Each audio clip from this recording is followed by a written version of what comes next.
été libérés. Mais ce qui est encore plus surprenant et marquant dans cette vidéo, c'est l'histoire qui a bouleversé toutes les attentes. L'histoire d'une soldate israélienne, dont la captivité ne l'a pas seulement transformée, mais l'a conduite dans un voyage qui a bouleversé sa vie de fond en comble. Un voyage qui l'a amenée à embrasser l'islam, changeant ainsi sa foi et son destin à jamais. Écoutons ce qu'elle a raconté elle-même. Quand j'ai été capturée, j'étais terrifiée, paniquée au plus haut point. Dans mon esprit, je voyais les pires scénarios. Je pensais que j'allais subir des tortures, peut-être même des agressions. Mais en arrivant sur place, un groupe de personnes nous a accueillis, parmi elles, des hommes, des femmes et même certains qui parlaient hébreu. Lorsqu'ils se sont approchés de nous, ils nous ont dit « N'ayez pas peur, vous êtes en sécurité ». Bien sûr, je n'ai pas cru un seul mot de ce qu'ils disaient. La peur nous dominait totalement. Mais ils étaient très calmes, nous ont apporté des vêtements et nous ont dit « Si vous voulez vous laver, cette pièce est pour vous. Reposez-vous comme vous le souhaitez, l'endroit est sûr, et personne ne vous fera de mal. » Le premier jour, nous sommes restés dans un état de peur constante, incapables de croire leurs paroles. J'étais persuadée que c'était une ruse pour nous tromper. Mais avec le temps, les choses ont commencé à changer. Nous n'avons subi aucun mal et ils n'ont montré aucune intention de nous nuire. Au contraire, ils nous répétaient sans cesse. Cette phrase a éveillé ma curiosité. Que signifiait-elle? Comment pouvait-on craindre Dieu même pour ses ennemis? J'ai posé la question à l'un d'eux et il m'a répondu avec une grande sérénité. Cette réponse a suffi à apaiser mon cœur. J'ai commencé à comparer la manière dont nous les traitions en tant qu'ennemis et la manière dont ils nous traitaient en tant que captives. La différence était immense. Nous les traitions avec dureté, alors qu'eux nous traitaient avec miséricorde et respect. Je voyais leurs femmes prier, supplier et pleurer dans leurs prières, demandant la victoire à Dieu. Cela a éveillé une grande curiosité en moi. J'ai commencé à leur poser des questions sur l'islam, et ils me répondaient avec patience et bienveillance. Ils m'expliquaient des choses simples et m'ont conseillé de lire le Coran. Ils m'ont dit, quand j'ai lu le Coran pour la première fois, quelque chose d'étrange s'est produit. J'ai senti mon cœur changer. J'ai été profondément émue par certains versets et me suis retrouvée à pleurer sans comprendre pourquoi. Quand ils m'ont vue dans cet état, ils se sont assis avec moi et m'ont expliqué le sens des versets qui m'avaient touchée. Après une longue réflexion, j'ai senti que cette religion portait en elle quelque chose de grandiose. J'ai demandé à l'un d'eux de m'apprendre comment embrasser l'islam. Au début, il ne m'a pas cru, pensant que je plaisantais. Mais face à mon insistance, il a compris que j'étais sérieuse.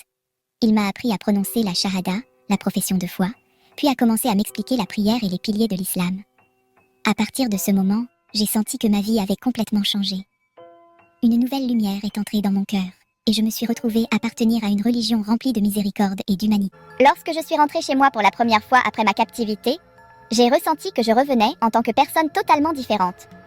Je savais que ma famille ne comprendrait pas ce qui m'était arrivé, et j'avais peur de leur parler de l'islam et de mon choix. Au début, j'ai essayé de cacher la vérité, mais avec le temps, je n'ai plus pu me taire. Quand je leur ai annoncé la nouvelle, ce fut un véritable séisme dans ma famille. Mon père était furieux et m'a dit « Comment as-tu pu nous faire ça? Tu as trahi ta famille et ton peuple ?» Ma mère pleurait sans arrêt et n'a pas voulu me parler pendant des jours.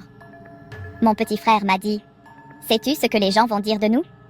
Ils vont nous considérer comme une honte. » J'ai compris que ce choix ne serait jamais facile, mais je ne m'attendais pas à des réactions aussi violentes. J'aurais aimé qu'ils comprennent que c'était une décision personnelle, fondée sur une conviction profonde. Mais pour eux, cela ressemblait à une trahison. Comme si je déclarais la guerre à tous ceux en quoi ils croyaient. Quant à la société, c'est encore pire.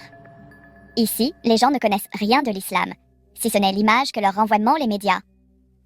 Tout le monde me regarde comme si j'avais perdu la raison, comme si j'étais devenue une ennemie. Mes anciens amis ont cessé de me parler. Certains m'envoient même des messages remplis de haine. Même au travail, j'ai senti un changement dans l'attitude de mes collègues. Malgré tout, j'essaie de trouver un équilibre. Je ne veux pas être l'ennemi de ma famille ou de ma société. Mais en même temps, je ne renoncerai jamais à mes convictions. Je crois désormais que Dieu m'a placée sur ce chemin pour une raison et que je dois être forte. Mais la vérité, c'est que je ne vois plus d'avenir ici. La vie est devenue insupportable. Je ne peux pas vivre sous cette pression constante, sous ce rejet permanent. C'est pourquoi j'ai commencé à chercher un autre pays. Un endroit où je pourrais vivre en paix, où les droits humains seraient respectés et où l'on m'accepterait tel que je suis, avec mes croyances et mes choix. Je sais que cette décision est extrêmement difficile. Je vais devoir tout laisser derrière moi, ma famille, mon pays, tous mes souvenirs. Mais je veux vivre une vie véritable, une vie remplie de paix et de liberté. Je prie Dieu d'apaiser les cœurs de ma famille et qu'il nous réunisse un jour dans un endroit empli d'amour et de compréhension. Malgré l'accord récent sur la libération des otages conclu entre Israël et le Hamas par l'intermédiaire de médiateurs internationaux, le cas de l'otage israélienne Arbel Yehoud reste un obstacle majeur à l'application de certaines clauses de l'accord. Arbel, capturée chez elle dans le sud d'Israël, est devenue un point de discorde entre les deux parties. Israël insiste pour qu'elle soit libérée avant toute autre étape, tandis que le Hamas affirme qu'elle sera relâchée dans une prochaine vague d'échange de prisonniers. Arbel est une figure controversée, ayant travaillé dans le domaine de la technologie et de l'aérospatiale avant sa capture, ce qui a conduit certains à la considérer comme une personnalité militaire plutôt que civile. Malgré cela, le Hamas assure qu'Arbel est en bonne santé et qu'elle sera libérée prochainement. Mais ces déclarations n'ont pas convaincu Israël, qui a durci ses mesures militaires dans la bande de Gaza. Pendant ce temps, les réunions se poursuivent entre les médiateurs internationaux au Caire dans une tentative de résoudre cette crise. Mais jusqu'à présent, aucun accord définitif satisfaisant toutes les parties n'a été trouvé. La situation se complique davantage avec l'escalade des déclarations entre les deux camps. Israël accuse le Hamas de ne pas respecter les accords, tandis que le Hamas affirme qu'Israël bloque l'application de l'accord en imposant des conditions strictes. L'affaire شكرا لكتابك تعمل كل المعاملة الكويسة. شكرا للأكل والشرب والملابس. شكرا للشباب اللي كانوا يحفظوا علينا وديروا بالو علينا من كاسف. وإن شاء الله يكون الكل يوم سعيد وأحسن يوم وكلنا نكون بخير. يوم 25